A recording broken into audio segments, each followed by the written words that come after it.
often when you look at, there's so many different factions of churches, and the problem with that is that they all do the same thing, but they have little doctrines or things that they want to do differently than anybody else. That they, like for instance, the Church of Scotland, the Free Church of Scotland.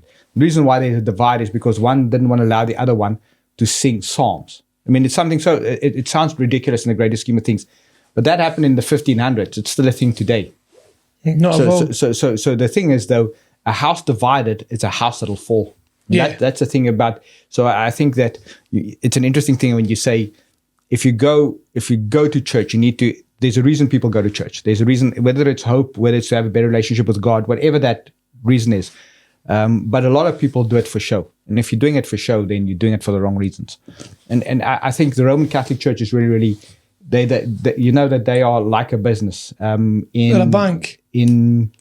Vatican's a bank. The Vatican in the 60s or the 70s, they were the biggest funder of cocaine in the world. Now, cocaine, you might not believe me, but cocaine, when they do laser eye surgery, is the natural additive they drop into your eye to numb your eye. So just little things like that. Like cocaine and Coca-Cola as well, when they transported it. Because when it was a solid form, then they did it on, I mean, fucking, they were innovative as hell. They spoke about things like that. But I mean, religion and Christianity is always a very, very interesting thing, because people go, you're religious. And yeah, there is a part of me that's religion, but I'm more of a Christian. It's about a relationship. For me, it's about relationship, because when you start, there's rules. And as you grow in religion, you'll understand the Old Testament and the New Testament. And in the Old Testament, there were a whole lot of rules. The whole book of Deuteronomy is a whole lot of rules that you must do and you mustn't do. So a whole lot of, you can't do this. When you die, what do you believe in then? So when you die, you're going to go to two places. You're going to go to heaven or you're going to go to hell. That's what I believe. That's not saying that I'm right or I'm wrong, but that's what I believe. And it was interesting because when I got saved, and this is the interesting thing. What do you mean you got saved? Okay, so we're getting into it now, Johnny. This is the interesting thing is I grew up in a Christian home. Okay. A Christian what? A Christian home. Home, all right. So we went to church all the time. But I was doing it out of duty more than anything. So I spent 18 years about learning about God, and then another 18 years about disregarding Him in my life completely. So what happened? Because there obviously something that happened. So just some life changes. Some really, one of my friends got really bad cancer. That is a thing. And somebody said to me, and I remember I didn't know them from anywhere. Okay, so this is why I didn't know them from anywhere. And they came and they prayed for me about some stuff. And the guy said to me at the end, "You're either saved or you're not." He goes, "There are no two other ways." And then when he prayed some really specific stuff that only I knew about. Nobody else. I hadn't spoken to Caroline, nobody else. So that's when I go, you know what, that's when, and then you give your life to God, and then it's a whole series of events. So what do you mean when you give your life to God? What does that mean? How does that impact you? So it makes no difference in your day-to-day, but what you start doing is you start reading the Bible a little bit more. You start spending time with Jesus. You start doing things like principles that's in the Bible. You start doing them. So treating people with, I used to be in corporate, the guys would tell you that I used to be a demon. There was if they needed a hard job done, they'd send me, because hard as nails, I don't care. So then you start changing your attitude. You start listening to people. You start becoming a little bit nicer to them. You don't put them out of a job on Christmas, because I used to do that. No problem for me to do that, to fire them on the 23rd, say, listen, take your paycheck, go. That's the type of changes. I'm hectic. They would tell you. I did really well in corporate. I mean, my bonuses were 250 plus. I did really well, but I was a very, very hard fucker. And I didn't want to, and when I left, when I sort of gave my life away, I didn't want my kids to see that part of me, because that's a very, very ugly part of me. Because I could sit in a meeting and go, listen, you're not doing. Take your stuff. Security will escort you out the building. Don't worry, we'll pack your desk for you. Ali Booth would have an issue with that. But the guys in the States didn't have an issue. Look, honestly, like Vic is butter when they melt. So over the last 18 years, I've learned a lot about those type of things. And that's just what it means. So that's a personal perspective. You had an epiphany then? I wouldn't. But not an epiphany. Yeah. Someday. So this is the connection then. The connection with people, because it is people. I mean, we hear these fucking people saying, "Oh, the people make the world go round, and it's all about buying for people and all that." But really, if you break down the whole crux of it, it's people that turn your head.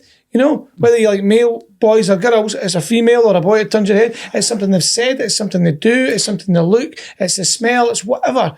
So it's always about people. Do you know why I believe in heaven or hell? Tell me. when I became a Christian, I did an outreach program with a friend of mine. Right. And we went to a place where there was a satanic cult. And the guy was in prison. We did a thing in prison. And I'd never forget this. The guy was sitting there when Michael was sitting. He didn't know us. He didn't know Dries and me at all. Excuse me. But that guy said stuff about us that nobody knew. We were looking at us and go, shit, holy shit, how does this guy know it? And then the voice that comes out of it, it's like the back of your hair. I promise you. So I know that is real, but without a shadow of a doubt. And that is scary, scary stuff. I promise you it's scary, scary stuff when you look at things like that. And it's not, and he couldn't have faked it. He didn't know, it's because he pinpointed something. He said to Dries, I know about those porn videos that you have in a black box at the top of your cupboard in the left. The cup, and he said to him, and you live at this address. And he had no idea. He had no idea where we lived, nothing. When you hear stuff like that, you go, woof. Like, oh, you get really, really, it scares you. Things like that scares you. And that's why I say to you, so I always say to guys, I'm not hedging my bets. I know you're either saved or you're not. But, Christianity doesn't ask anything of you. It doesn't ask you anything. It doesn't say, there's nowhere in the Bible that says that you have to give 10% of your money. There's nowhere in the Bible that says you have to. It's your own attitude. You decide. So it's a choice.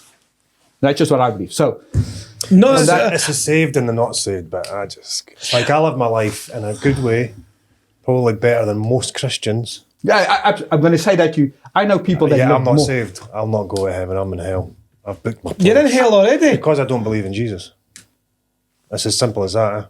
When you boil it down, you've got people. When you boil it down, it is as simple as that. Because I'm going to say to you, I know people that are more Christian than some Christians that I know, and you know where I saw it. I know a guy who's a pastor, and one of my friends is really wealthy, and he gives stuff away all the time. And this guy was in a really bad. Long story short, anyway, he's a pastor, Michael, and when I look at the way he treats people, and I'm like, yeah, you're not. So there is a thing about false prophets, and he to me is a false prophet. And when you boil it down, saved though. No, he's not. You can't profess to do something. So when you're saved, it changes your life. Because when I was in Africa, when I went back to where I grew up, there was a missionary compound. Great position.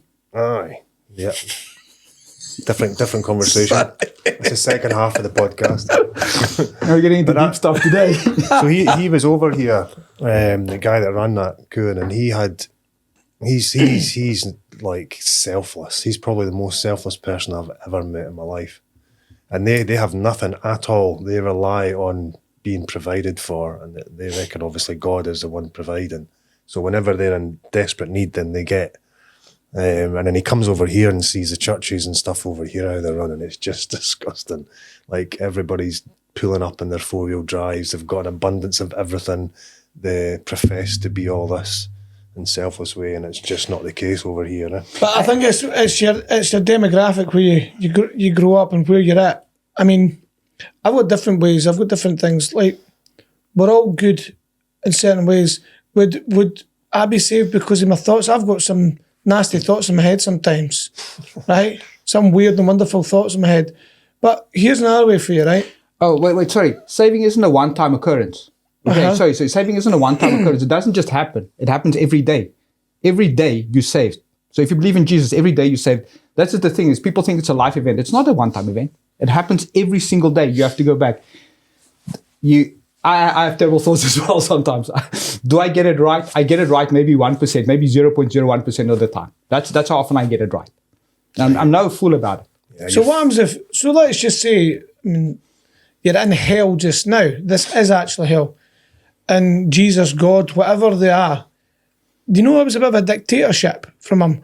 I tell you what you need to do, you need to do this, you need to do that, you need to get on your knees, you need to pray for me, because if you don't, you're going to fucking hell. That's where you make the first mistake. So God loved all of us so much that he gave, so would you sacrifice Ollie? Would I sacrifice Ollie? Would you kill Ollie to save somebody else? Oh, I know, I. That's a daily occurrence. Never. So God loved you all, loved all of us so much that he didn't even spare his son so he can have a relationship with you. That's the ultimate sacrifice. And if you believe in Jesus, that's all. And then when God looks at you, he doesn't look at the sin. He looks at Jesus because Jesus paid all this. He paid the debt for all your sins. So it's the way I believe. That's how I can explain it to you the best to my ability. And I'm by no means a preacher or anybody. I allow everybody their opinion because I do think everybody is allowed opinion. When people try to convince you, Aye. you know, when they say, no, you're going to go down. I don't know. But, you know, religion is such a dangerous subject when people get onto it because they try to convince you. I can't convince you that you can be saved. I find it fascinating. I find it fascinating to where you are. You grow up. It's just amazing. If you're in Pakistan, whether you're in Britain, you become that of that era or that era that you're in. That's your religion. You know, don't you think it's fascinating? So it's thrown down your throat to depend on where you are. Now, how many religions are there in the world? There's like hundreds. Right?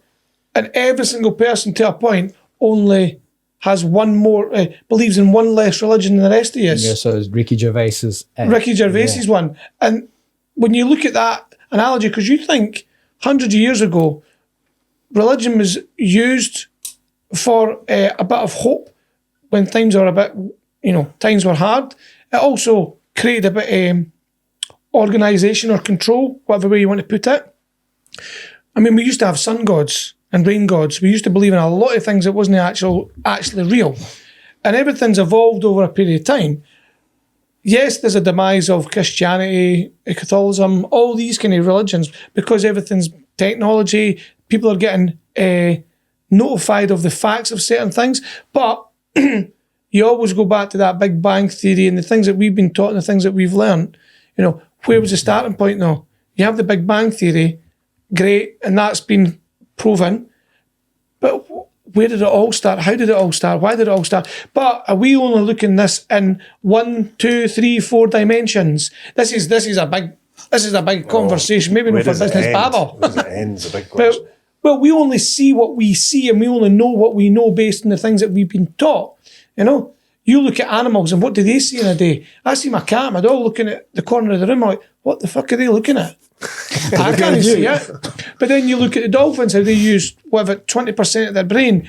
And we're lucky if we use 5% of our brain as humans. So the people that can actually, you know things about you, you know, you think you put the attachment to that's the devil or that's God. What happens if it's just somebody it's a bit unique, they're using 10, 15%, 20% of their brain? How would they know? How would they know exactly? Well, that's the thing is... How would they know exactly where you stay when they've never met you? 100%. How would they know? So I agree. So my question is just, how would they know that? How did you get there?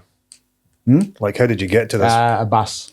So, but but was it a ticket? No. You know, I'm going with it's in the paper. No, Michael. But what I'm saying to you, put your email on your address. It's going down a rabbit hole. No, sure. But what I'm saying to you, we only know what we know. Yeah, so we put a meaning to everything that happens based on what we've heard from a young boy, a young girl, up to where we are now.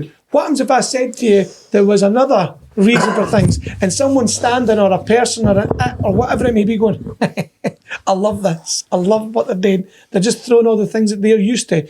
What happens if you had 20% of your brain capacity? You look at that film, Joy or Lucy or whatever it was called. Yeah, Lucy, yeah. It's another analogy. It's just another thought, right? A belief. Now, a belief's great when it's making you feel good. I don't take that away from anybody. And that's, you're a bad person if you try and take that away from someone. Let them believe in something and give them that hope. That's great for them because they're their own entity. However, it's just thoughts. It's just thoughts, logical thought processes. But would you actually want to know the truth? Would you actually, if somebody could say, it's all here. This is actually the truth. Here's the video evidence. Here's all the documentation. Would you open that book? And would you want to actually know the full truth, the whole truth? So, why? Because life is a mystery. God is a mystery. I like the mystery. I like not knowing what's going to happen tomorrow. I like to know. And you might say it challenges my belief system, yeah, and that it's narrow-minded. Could say that. I don't mind that. So you find you're content with that? I know what I know. I believe what I believe, and that is maybe not the right way. That I don't challenge my belief system. I challenge my belief system because I don't believe that, you know, what the Catholic Church did to little boys is right. That there should be consequences. No consequences, things like that. That happens more than you care to know. Because it's people, eh? Because it's people. But I do think that there are more to the world that people like to give in. I say to you at the beginning, there's right and there's wrong. Choose it. And you know what we do? We start justifying immoral behavior. We start justifying immoral behavior. And we say, no, this is the new norm. It's not. If it's wrong, it's wrong. But we don't have enough people speaking out against it. Well, because we're scared of whatever. It's a backlash now. It's a backlash. So if you think about, let's use sex. Okay, let's use sex. Mm-hmm. Is a threesome right or wrong? It depends if it's any good. At the time. All the time. So it depends on where you sit. But what happens in that is either when it's a woman or a husband, whichever way it goes, something goes on in their mind and they go, not necessarily straight away, but after a while they think, is he better? Is he better? And then they end up breaking up a marriage, all for a little bit of spice. It's wrong. That's my belief system. Mm-hmm. Okay, that's my belief system. It doesn't mean anything. And my belief system is then anchored in the Bible because there's a book called Proverbs. It's wisdoms. And wisdom has got a funny trend. It says, treat people the way you want to be treated. It says, be honest. It says, just have one partner. All of those types of things. Have one partner. But then you look at other people that have got like, 6 wives and, but they have to look after them like in the same way, yeah. The same way, like there's rules and regulations, which is nice. Would you have 6 wives though? No way.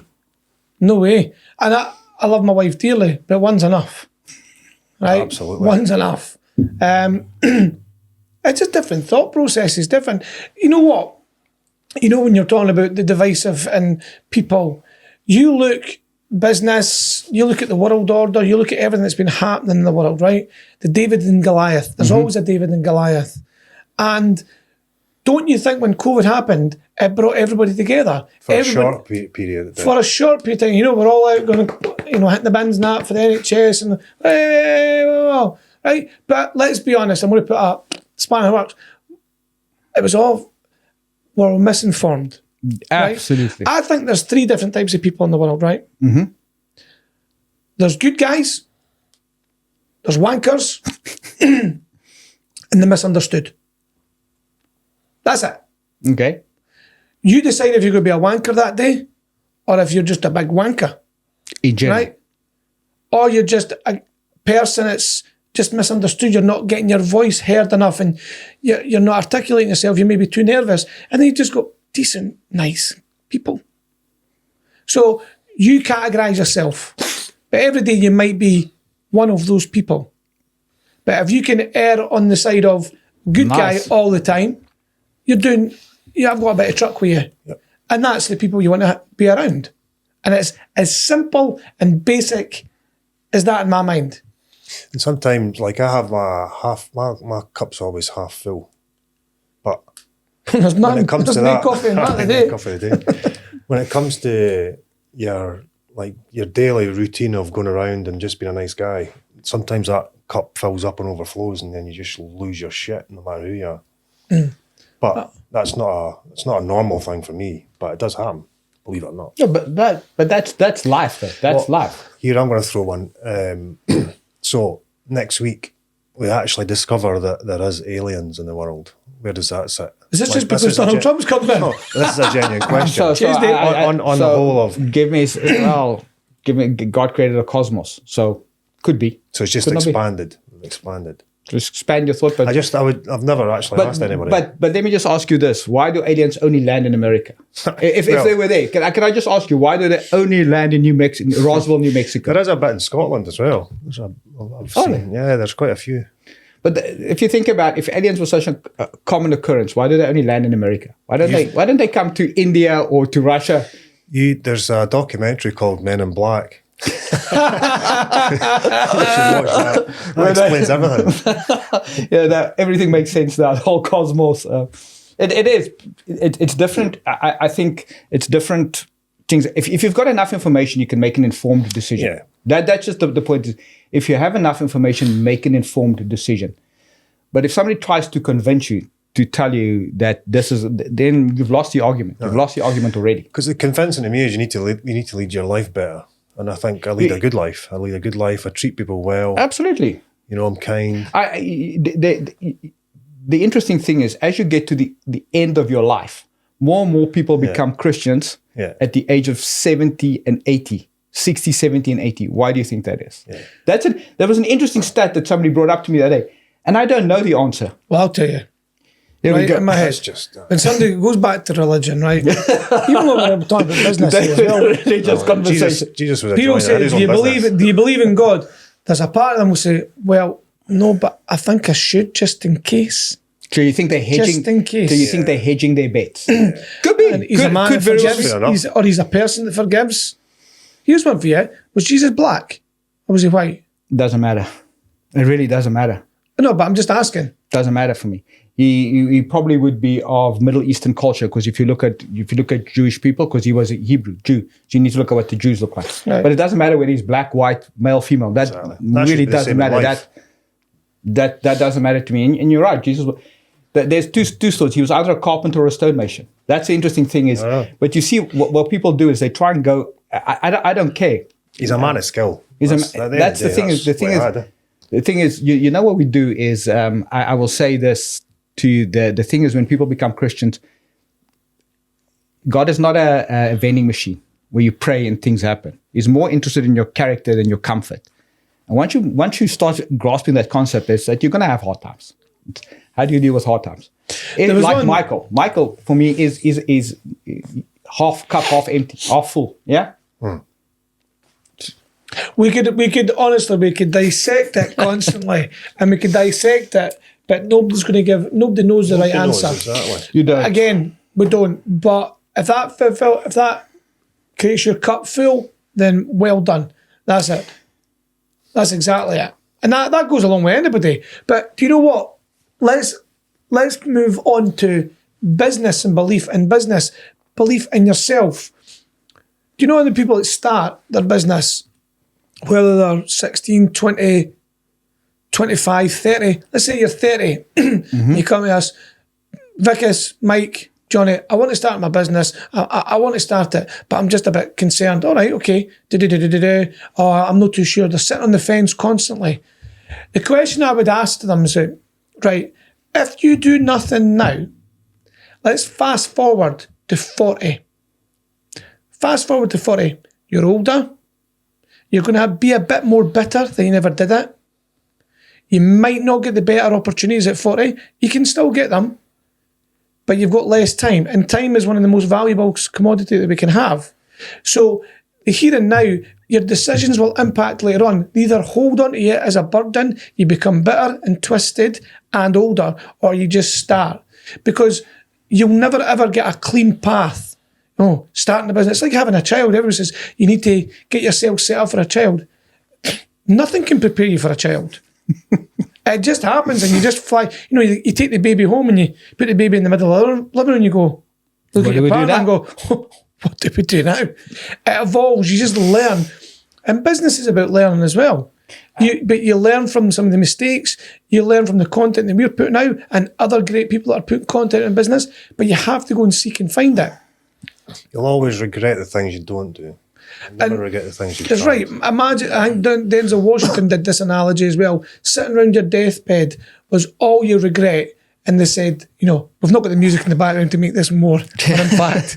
But you're lying on your deathbed, you've got all your regret round you, and they said, we came to you and you did fuck all about it. You did nothing. You've got the opportunity, or opportunity as I always call it. You've got the opportunity, but you did fuck all about it. So do not die with regret. Why do you think people are scared to go into business? Is it the security of having a paycheck? So different people are in different phases of their life. If you have your wife and your children, is the reason why you don't want to go into business because you've got steady income? What's the reason it holds people back? It will be fear. It is just fear. Steady income, Fear of the unknown. And there'd be a list probably. You could procrastinate over it all. So dumb it down then, right? Yeah. Dumb this down, because some people, I don't know what to do. Now, I put myself in that position when I started up again on my own, and I had no money. All I had was debt. I had debt. And you were lucky if I could scrape 250 quid together. I had a newborn. I had a mid-terraced house that I was renting. I had to borrow a car. Right, and lucky for me, I had lovely people around me actually supported me. I just, I was with my partner. We had She was pregnant. She fell pregnant within basically 2 months of us knowing each other. You know, that was a big, big thing. But you worked way around it. You just find your way around it. You've either got it, you're not. Can I just ask you this? If you had to go swimming in a pool, yeah, how do you do that? Dive straight in. Do you just dive straight in? How would you go about it? Would you put your foot in and just feel the water first? Because I haven't told you what the water is like in the pool. Doesn't matter. Just get in. If you're going to go. What if the pool is green? Green's fine. All right with green. Full of That crocodiles. man's a tink. Well, I've already scanned for crocodiles. So we're all good. No, not me. How do you? Okay, so it's interesting. So you dive straight Absolutely. in. How do you go in? How do I go in? If it's a pool, Yeah. if it's generally a pool, and No, we know that you don't like the sea, so we're not going to use the sea. If it's a pool and it's in somewhere and I can visibly look at it, if it's something, we're going to go to this pool, it's derelict, but you know, there's too many thinking. There's too much thinking. I'm just asking you how you would get into the pool. I would just jump in. Would you just jump in? Yeah. Okay, so that's interesting that you say that, because the analogy is most people put their foot in the water and they go, oh, the water is a little bit cold. I'm going to climb in slowly. Other people will just dive in and go, brrr, it's cold, let me get out. Mm-hmm. Okay, and I think that's the thing in business. Some people are either all in, okay, and there's nothing wrong with it. It's about risk and reward. What are the risks? Have you done? And in today's age, you need to look at what are the risks, because things go wrong more than they go right. Yep. Okay, or do you do it? Do you do it gradually? You put you change your work day to a 4-day work week, and 1 day you work on your business. How do you do that? And it's different for everybody. That's how adverse you are to risk. So I think if you're sitting there and you are procrastinating over whether you should do this or not, that is a good way to do it. It's just to actually dip your toe in. Yeah, dip your toe in and see where it is. Put some hours towards it in a week and just see how you go with it and try and get some traction. And then just a tip, never ask friends, family, or anybody close to you, because they're going to lie to you. They're going to tell you, yeah, and I use this. I go, if Brad, my son, came to me and he goes, Dad, I want to enter idols. That child is tone deaf, okay? He cannot carry a tune to save his life. It's my responsibility as a parent to say to him, first, you're going to embarrass yourself. Second, you're going to embarrass your family. And you're going to make a tit of yourself on whole national TV. Don't do it. But if he then goes, he knows the consequences, or he knows what he's going into. Yeah, I think there's a bit of realism in being honest with your kids. Definitely. So it's like I've said to my kids as well. Yeah. I've said to my kids, when you leave this house, you represent your mum and I. Don't be a twat. Absolutely. It always comes back to us. So please act responsibly. Just like your dad.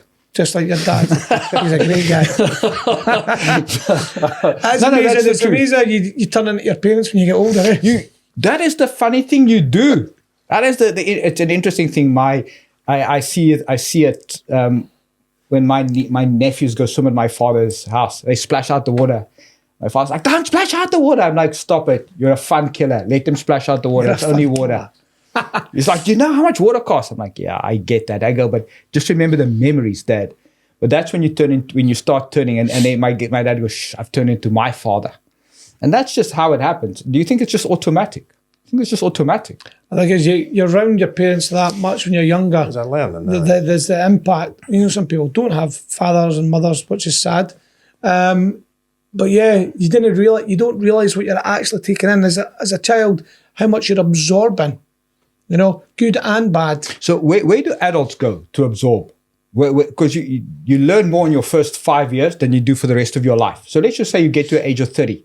Where do you go to educate yourself? This is the people that you meet throughout.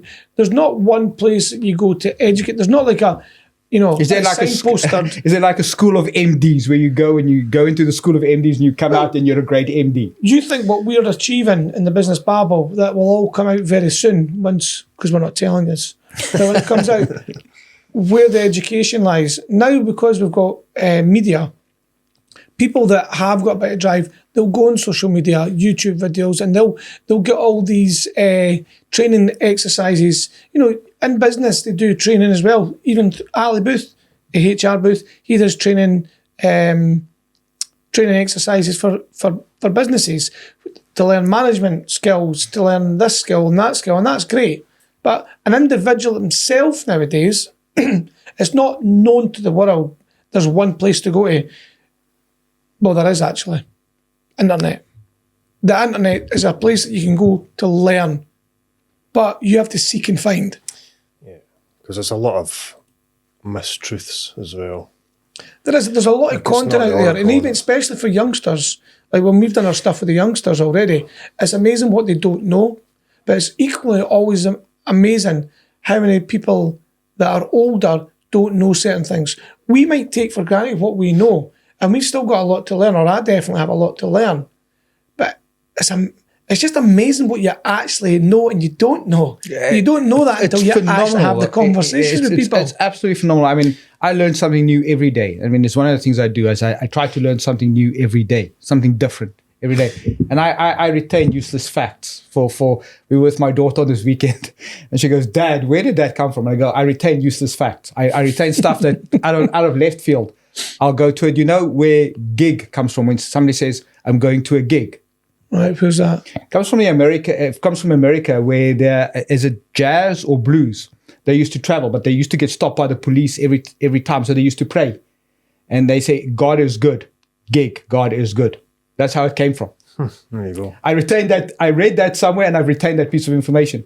How factual is that? I don't know. You need to go check that. But I'm pretty sure. I'm pretty sure. That's pretty good. That's nice, useless information.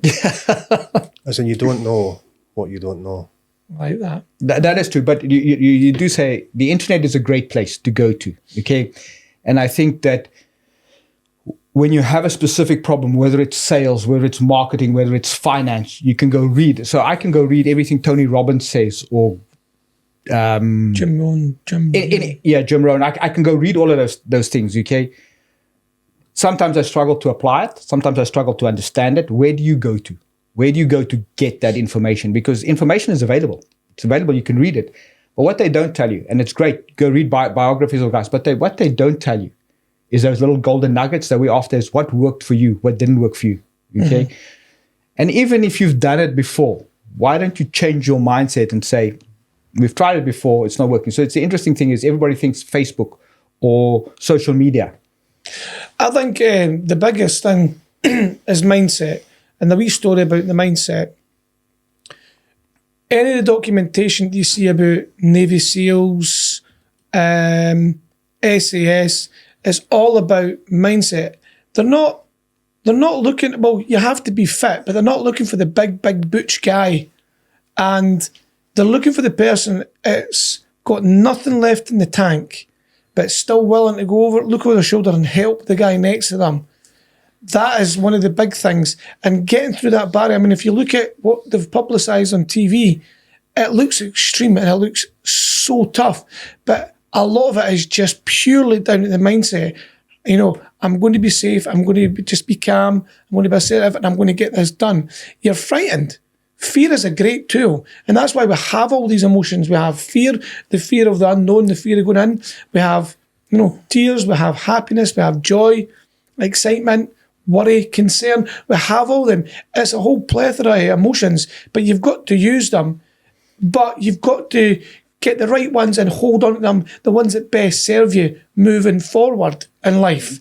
You can still visit the other emotions, but you're only visiting them. Can I tell you a quick story? Because you know how much I like stories. Have either of you ever done scuba diving? Yes. I'm a rescue diver. Okay, so in your training, you always dive with a buddy. Yep. Why do you always dive with a buddy? Safety.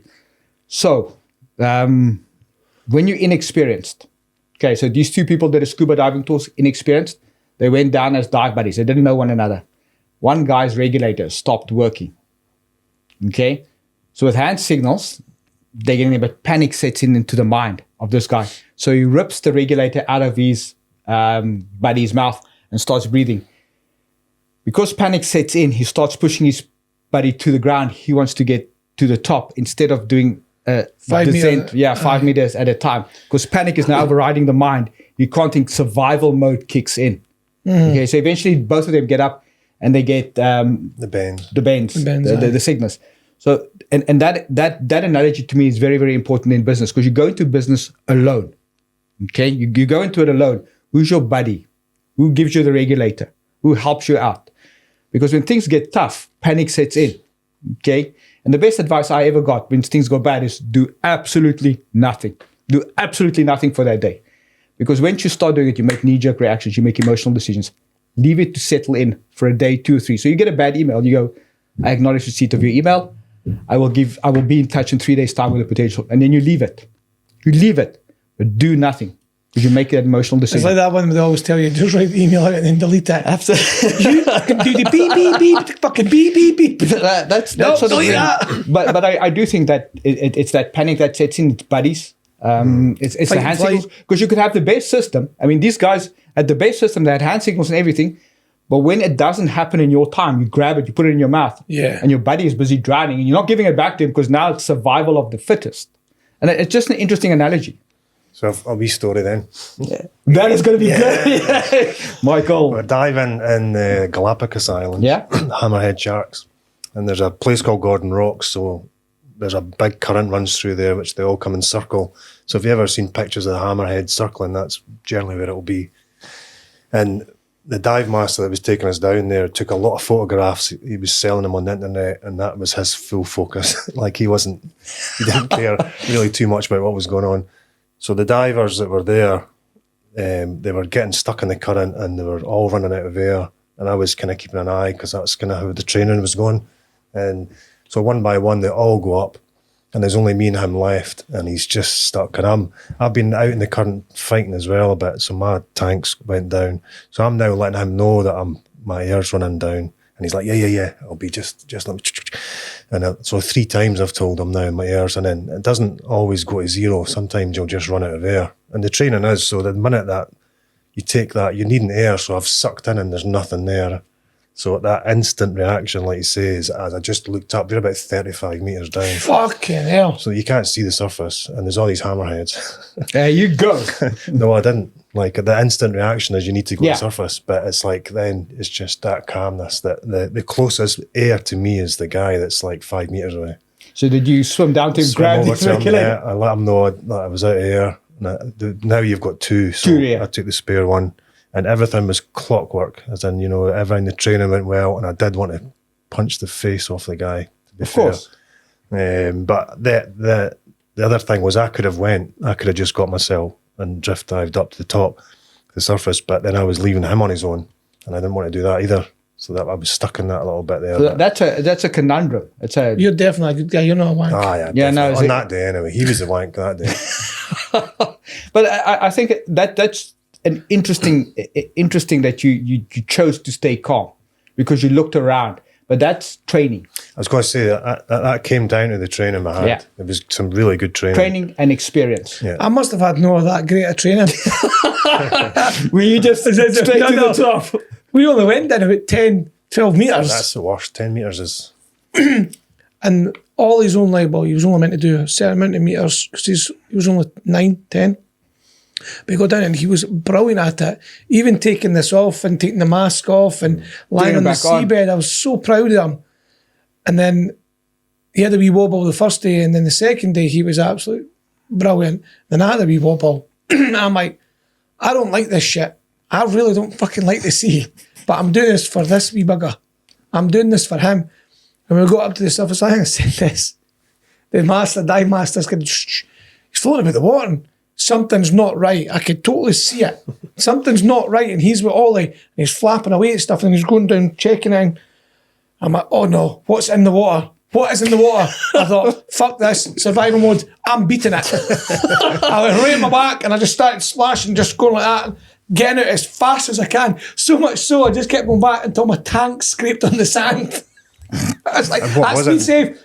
I don't know. I just left them. Till this day, I'm more valuable than all. I did that quick calculation. But it's that survival mode that kicks in. And it's just interesting when you look at it. Because in business, the same thing happens. You decide to sell all your assets. And then tomorrow, it's not as bad as it is. I know. It's just everything does pass. Everything does. And you said this as well. What's the worst thing that happened? You die. That's the worst thing that happens to you. Unless nobody dies. Nobody actually dies. Absolutely. There's nothing that it can't kill you. It can just make you stronger. We have a big fear of failure here. Very big fear of failure. We think that if we fail at something, we are worthless or we don't mean anything. biggest load of rubbish that I've ever heard. Is that The only way to learn. yeah, really. it's the only way. So kids only kids only learn through experience. So you got to let them fail. So if that holds true for kids, as adults, we have to fail. And failure is just like, I'm not going to do this again. It's a lesson that you learn. If you fail at the same thing repeatedly, you haven't learned the lesson or you haven't applied it. And then it's another lap around the track. So you want to learn from your failures. It sounds so easy. Believe me that when you have mounting debts and sales aren't there, what is the failure in me? Because I'm doing everything that's right. But is that the time that you throw that is actually a perfect time when you go, I'm going to start this thing from scratch. I'm going to do something completely different. What can I do? Because we do the same thing to varying degrees and we expect a different result. Never works. I think one of the biggest, like we talk about the mindset, we talk about sales, we do all of that sort of thing. I think one of the things that you can do is educate yourself in the legalities of a business as well. Like understanding your accounts, your profit loss, your net, your all the legalities, even if you're buying and selling a business. Because these are things that I never knew. These are things that I actually shied away from. I was the guy who just knew how to do that, and do that. Make money, turn a profit. If you can get the basics right, but as you evolve, you also want to understand more of your numbers, where they're coming from, and then how you offset your tax. Yeah. And how you then invest your money to make more money than just sticking it in a bank. I mean, nowadays, a compound interest where people go, what is that? I believe they're actually starting to teach kids at school compound interest, which is fantastic. Mm-hmm. So understanding the value of the pound or the euro or the dollar, whatever it is nowadays, I think that plays a massive key for people. I'm going to say this to you that in my experience, I sit with a lot of business owners and they say, no, we've spoken to our accountant, and their accountant is either looking at their bank statement because that's the version of the truth, or they've got access to their management information where they pull the sales and all the expenses from. Okay. When they write them an email and saying, what can I do better? 9 out of 10 times the accountant doesn't have the in-depth knowledge about your business. And they go, keep on doing what you're doing. You seem to be doing great. Your expenses are under control. They don't give you anything useful. It's like a band, right? If you've got 4 people in a band, do you know who the 5th person in the band should be? No idea. The sound engineer. You could play all your instruments beautifully, but it's what the sound's going out. It could be absolute shit. And it's the same idea in business. That is a fantastic analogy. It's so true. Like, people need a good sound engineer. They go along these gigs, these shitty gigs, and the sound's terrible. We went to watch a band play. They were brilliant at one venue, next venue, they were shit. They were shit, it's just the sound was shit. Wasn't done right. And it's the same idea. You're a good accountant. Show me a good accountant. I went on a high horse about that. Show me a good accountant. He should be or she should be the person in your business that wants to know what's going on. I said, my job is to make this business perform and make sure you perform. So I need to tell you your numbers and let you understand everything. And never be frightened as a business owner to say, I have no idea what you're talking about. I don't understand. Even if they've got to repeat it 2 or 3 times, you're paying them, get them to dumb it down. I need things dumbed down for me because I am not the most intelligent when it comes to these types of things, but I'm very good at certain things. Everybody's got their strengths. Yeah. We all do. Absolutely. But I would say to you that anything, when you're looking at selling your business, everything starts with your numbers. Okay. So it's no good to tell me that I've grown from £100,000 to £120,000 in a year. Okay. And I say this, good businesses will get bought and sold, but you'll always get 50% of what you think you're going to get. Always. Exceptional businesses get acquired. And the difference between those two, based on a couple of things. One of the big things is the numbers. So an exceptional business owner can tell you, I've grown from 100 to 120,000. What they can tell you is my client base has increased from a 900 to 1,000, and my average selling price has increased from 100 to 110. Just by giving them those 2 stats, I can't determine what the turnover is. But what I do understand is he's understanding that he's servicing more customers and he's increasing his prices, therefore he's making more money. That's the difference. Well, I'll tell you what, I'm going to start another business. I'm looking into it just now. And it's a business the businesses are going, well, not the business, the idea, the concept's been working well. But it's all come down to location. If I get that location, I'm quids in. That's it. It'll sort itself. Snack vans. I'm going to go back to snack vans. Are you going to get a snack van? Want to get a snack van? Okay. Yep. So I'm looking at that now. Let's brainstorm that idea because this is how business will start. Sounds like he's hungry for it. I'm actually starving now, but I've been off the bread and I've been off the crisp. Apart from the weekend, I had crisp because we had a poker night. I feel fat. And Did you have those Watsels, the crispy tangy ones? We had day ones, the Watsits. They're very Moorish. They are very Moorish. And I swallowed about a bottle of rum with Andy. A bottle of rum? A bottle of rum at the weekend, and I woke up feeling absolutely shite. That's Captain Jack Sparrow sitting across the table from me. It's like you get hardened into it. It's like shiting your pants. You eventually get hardened into it. Yeah. So snack vans. So snack vans. Okay. So what do you think is important for people when they see a snack van? So location, I would agree with you. Location is important. This location is key because there's development happening around it. But what else? What else is important? So where the location is, it's not that the price point will be important. Yeah, price to me is always, don't worry about price. That's going to be important for this location. Okay. And then the serving of what types of food can you make your margins off of. So up from previous having snack vans before, they're easy to monetize, right? Because if you go and buy 100 rolls and you have somebody working in there, the question we used to ask them, say, so how many rolls are going to get damaged today? That's basically you saying you're going to steal. Yeah. You're going to possibly steal off me. So let's make the percentage work just now. And so it go absolutely perfectly. Only two rolls. You're happy with that? Yeah, I'm fine with that. Damages do happen. You rip a roll when it's coming out the box. You butter it rips. All these things. You look at this, the chocolate bars, the crisps. You know how much money you make off that box because you're dividing it. 44 packets in a box, dividing that by 80 pence. You're right, or 80 pence. You're right. That's how much money is. I want you to put in there how much I'm getting, or you just count the crisps. So you don't always do it because you can't be bothered. Cans of Coke, cans of juice. So the money's there. What's happening now is you can't really get a snack van and then put it on a site. It's a lot more harder. So you want to buy one that's already there. On a site, yeah. Yeah. Because there's a couple there I've got in mind, and one of them, they're not there every single day. So the question is, why they're not there every day? Anyway, long story cut short, I'd be looking at the service, the serving, what I'd do, the politeness of them, and how quickly they turn around. And then it's just it's just a visualization. Everybody will know that they are. That's the place to go. Instagram it, Facebook it, make it child orientated because they're the ones that are going to go to it. And the development in that site in the industrial estate, there's more happening there. So you just have it's a service offering. It's all great doing healthy meals and stuff like that. That's but sometimes you just feel like changing that social bubble and the expectation of a snack van. That's too difficult. People know what they can get out of there. It's just if it's affordable, if the person's pleasant, if they do a couple of wee extra things, because that snack van is outside the office. That's really good. They offers the chicken, all these other wee bits and bobs, and it works well. And it's been there for a long time. But that's a very valuable van out there.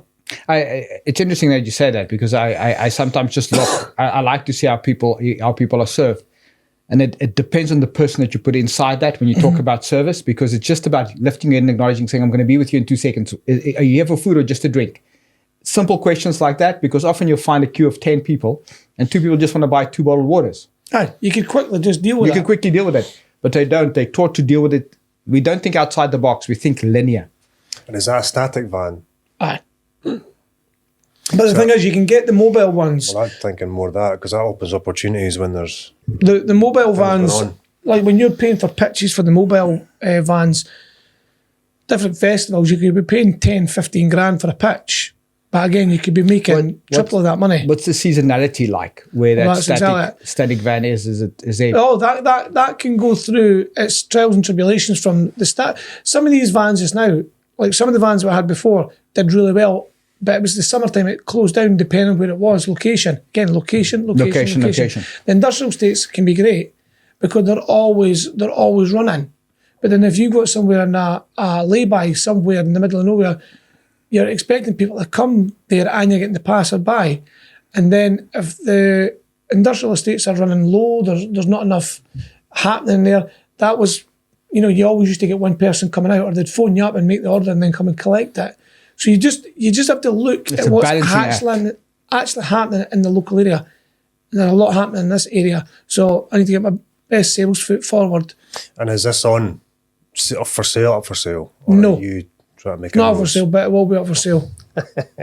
Well, watch that space, eh? Aye. It'll be. I like it. I like it. You need to just look at it. The margins in food is incredible. You look at all the restaurants out there. The thing that restaurants are getting scrutinised and getting killed for is the utilities. Yeah. They're getting hit really, really hard for utilities. From a restaurant getting charged 15 grand per annum is probably up to about 45 grand. How do they find that money?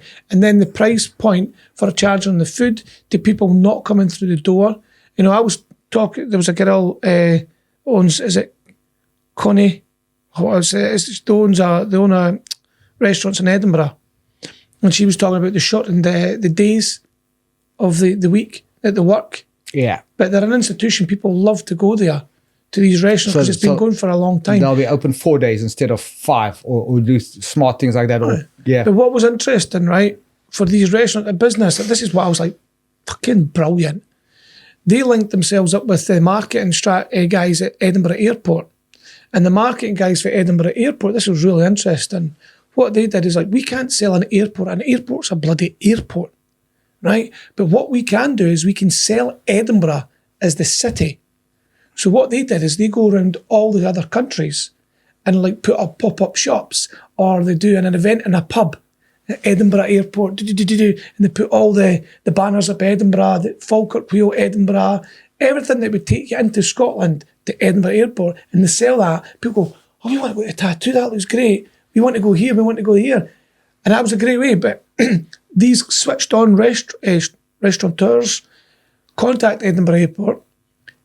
Let's do a collaboration where you're selling our restaurants. Mm-hmm. We'll do something for you. You do something, scratch my back, I'll scratch yours. I'm like, that is it. So because they want people to come into Edinburgh City. Market, yeah. People working from home.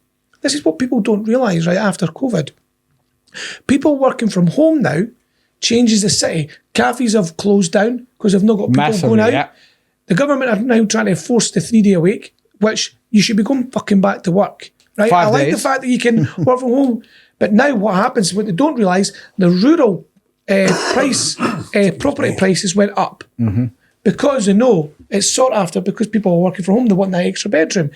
The conveyor belt, any change that happens creates a bigger impact. So now they're trying to bring back people to Edinburgh City to make it thrive.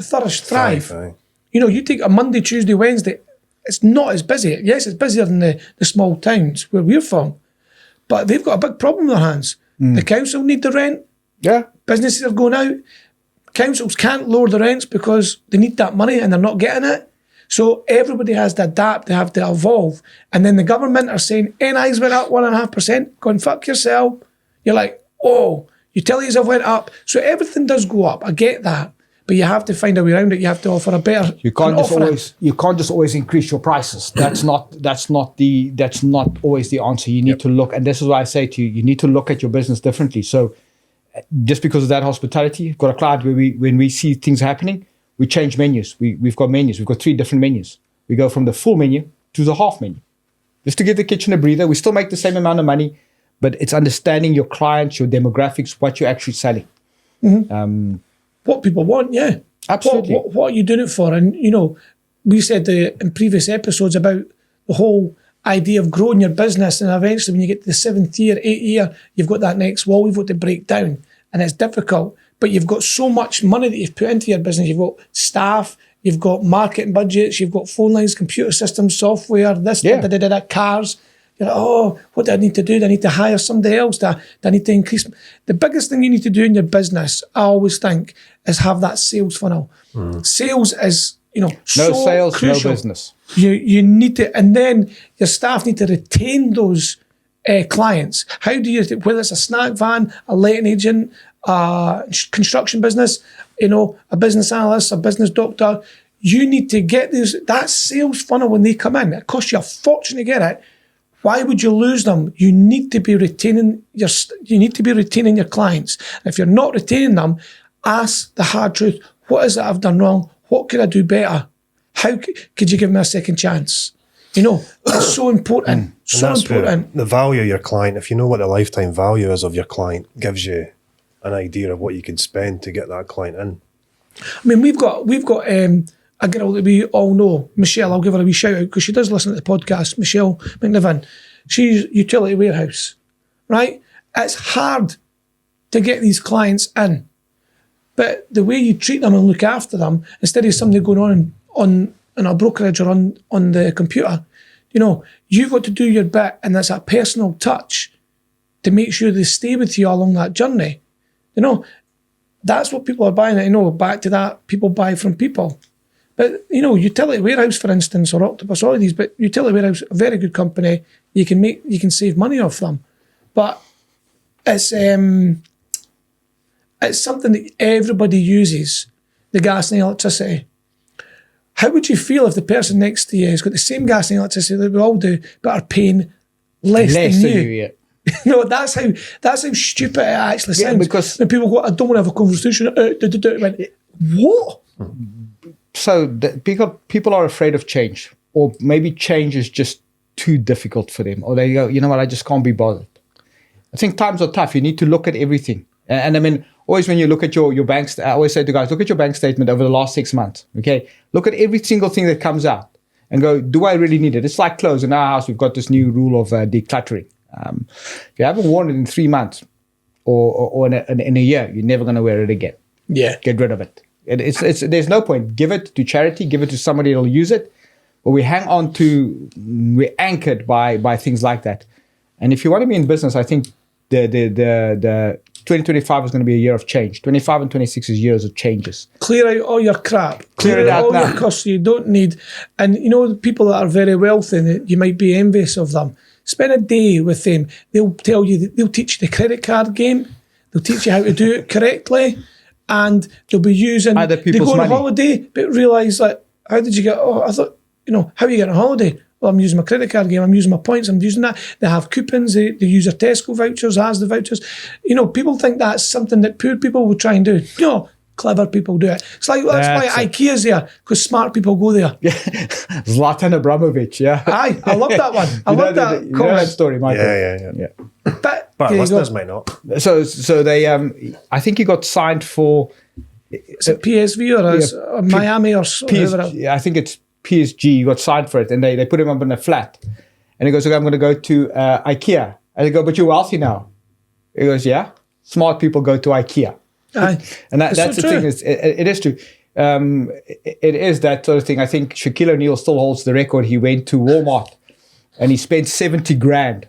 Couldn't sleep one night, spent 70 grand, and they stopped his credit card. And some guy phoned him and he goes, we think your card has been cloned. We've just stopped it. He goes, no, that's me. I wasn't in Walmart. Do you know what? It's so true. But people have an expectation when you're wealthy. You go to these fancy shops. Yeah, you do. You spoil yourself and you treat yourself with all your hard-earned, the fruits of your labour. But equally, extremely successful people, they start realising, I can't be bothered with all this nonsense. They work in their business and they love the whole business concept. They're not bothered about their clothes. Now, you see on Instagram Reels all these youngsters, and it's great, well done to them for making a lot of money, and they're showing off because that's their age demographic. They've got to enjoy that. But then later on, maturity kicks in, you go, oh, look, shite. What a lot of shite. Can't be bothered. Contentment in life. Being surrounded by the right people. When everything goes to shit, you've got 7 days to live. I guarantee you, all that matters is the people that you love, the people around you, not that you're wearing a fucking, whatever, fucking Valenciaga, whatever they call it, t-shirt. I don't care what the fucking names of them are. It's nothing to do with that. You go in the ground in your skin. Yeah, so you come into this world with nothing, you'll leave this world with nothing. On your deathbed, nobody's ever going to ask you about what was your greatest achievement. How much money did you have in the bank? Aye. That is all stuff we create in our heads. Okay. And on that note, this is your world. Shape it. Or someone else will.